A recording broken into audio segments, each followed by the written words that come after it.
Oh my goodness, what does it cost to address one yellowed washing machine valve box like this one?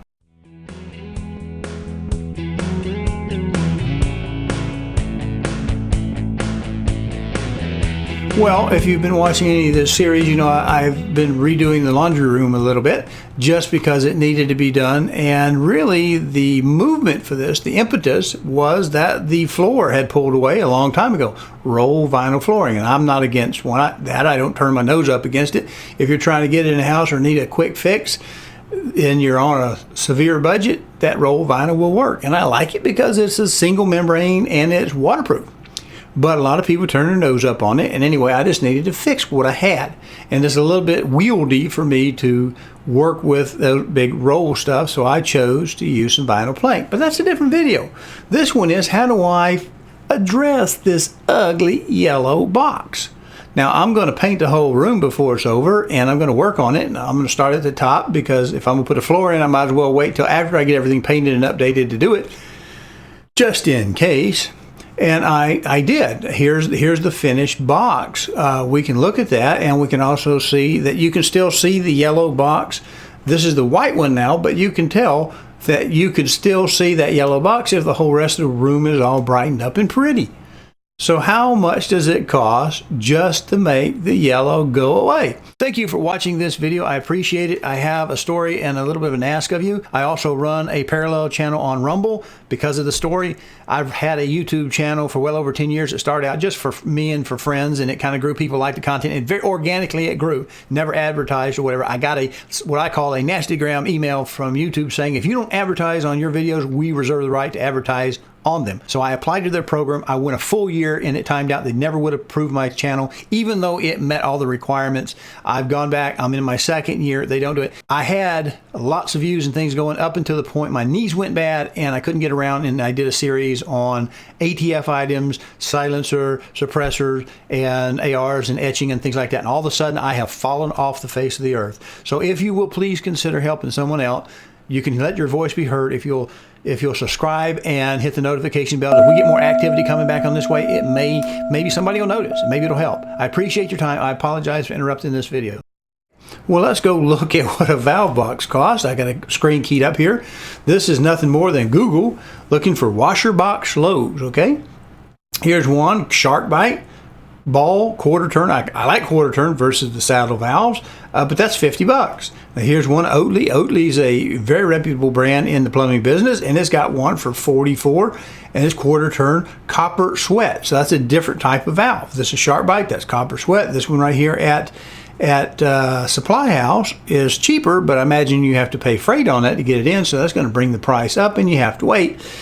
It's for PEX, all right? Now, most of your new homes these days are done with PEX tubing because it's basically a roll type of pipe. I call it a tubing because it comes on a roll, but you get to have much faster installation because you use a crimp tool and you don't have to do all the welded joints with, say, CPVC or PVC, and you don't have to sweat them like you would copper. And of course, my house, when I built it, was on a well, so I have to worry about MIC, or microbiologically influenced corrosion, because they'll eat copper. The conditions that they have will eat copper, so I didn't do that. Well, here's another one, Oatly. This is for copper, okay? That's $67, but notice what's so high about that. It's got these water hammers on it. Now, you can get it usually with either copper water hammers or stainless water hammers, and that just keeps the shock of the pipe when the valve shut off, when the solenoids in the washing machine kick out.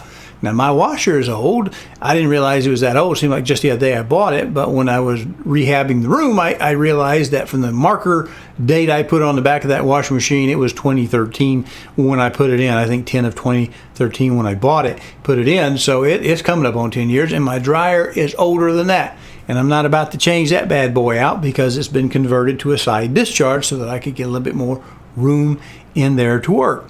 And of course, I used to have a lot of trouble with it, so I'm intimately familiar with how to repair it because I had someone living in the house with me who wouldn't clean the lint trap out and would put it on fluff and use those dryer sheet that gum up the vents and everything. And I used to have to replace those heating elements. And at one time, a thermostat, as well as maybe rollers and a belt. So after you've put a new motor and all that in there, after a while, it just works better. You know how to use it. I'm just not going to replace that. It may not be trendy, but it works. and it's paid for. Now we look at what these valve boxes cost. You'll notice that each one of them has ears for mounting. You have to mount them on something. Here's just a slip over bracket on one side, and I just recently put a refrigerator box upstairs, and so they are expensive for a piece of plastic. It's a piece of plastic, and a molded plastic, and 2 valves. Why in the world does this cost $50? Now maybe a plumber could do it, but I'd have to pay the plumber, and of course to get the new valve box in there, I've got to cut a big hole in the wall, and of course I do a little bit of sheetrock, so I could probably patch it enough to get by. But I'd also have to paint it too. So what do you think it would cost to address one yellow box? And look, from the finished picture here, you can still see it. So if I didn't do that, if I didn't replace it or something like that, I won't have this one nasty looking yellow box and the rest of the room looking nice and fresh. So let's see if I fixed it. Here's the after picture. It looks like pretty good to me. How did I do that?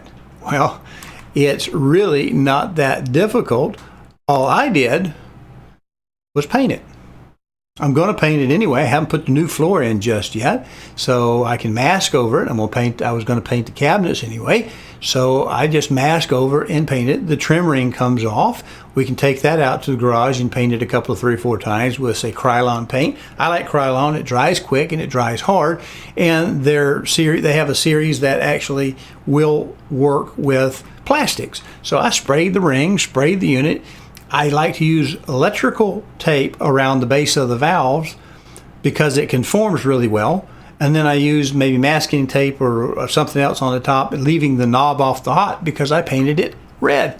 Now, you probably recognize those hose caps. And another reason why I have hose caps is because to paint that red knob, I need to open that valve 180 degrees because I can only spray down on it from one direction, and I don't know where the valve is going to end up, so I need to spray it too. So there's a little bit of blue masking tape on top of the information on the valve, and painted that thing red. And what do you think?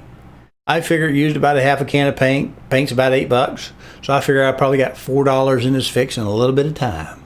And if you don't want to buy paper and you don't have plastic, I suppose you could get your groceries in some paper bags for a few days and then use them for masking paper like I did here. So either which way, I just thought it adds so much to the room if we can get that old ugly yellow out of our room.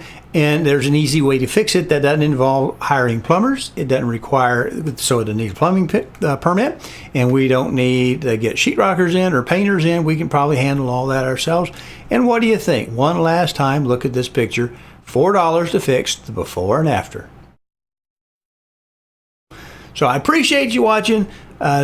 Subscribe to the channel so that you get new content like this. It's to give you some ideas that you can do. I try not to do anything that's hinky or not quite right. I like to be above board. And again, I don't give advice, but I show you what I did. And leave your comments to how, if you think it's worth $3 or $4 at a half a day's worth of work, because you got to let the paint dry about an hour between coats. What do you think? Please let me know.